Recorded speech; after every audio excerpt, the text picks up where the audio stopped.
জাতীয় press club এলাকায় স্বতন্ত্র ইবতেদায়ী মাদ্রাসা জাতীয়করণের দাবিতে পুলিশের সঙ্গে সংঘর্ষে প্রায় অর্ধশত মাদ্রাসার শিক্ষক আহত হয়েছেন। তাদের চিকিৎসার জন্য ঢাকা মেডিকেল কলেজ হাসপাতালে নেওয়া হয়। তবে তাদের মধ্যে কেউ গুরুতর নন বলে জানিয়েছেন চিকিৎসকরা। সুমাইয়া খানের রিপোর্ট, জানাচ্ছেন অনুপ পিয়াল।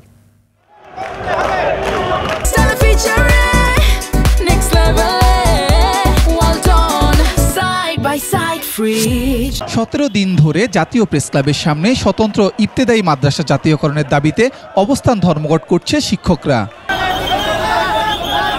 মঙ্গলবার বিক্ষোভ মিছিল নিয়ে সচিবালয়ের দিকে রওনা দেন তারা। এ সময় পুলিশের দেওয়া ব্যারিকেড ভেঙে ভেতরে যাওয়ার চেষ্টা করে তারা।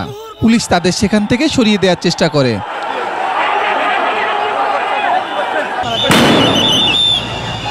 এ সময় পুলিশের সাথে তাদের ধস্তাধস্তি হয়। পরে তাদের ছত্রভঙ্গ করতে টিয়ার গ্যাস, জল কামান ও সাউন্ড গ্রেনেড নিক্ষেপ করা হয়।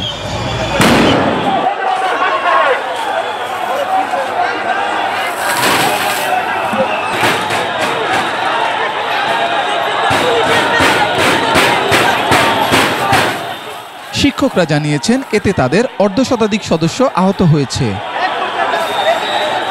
অনুপ পিয়াল, 21 টেলিভিশন, ঢাকা।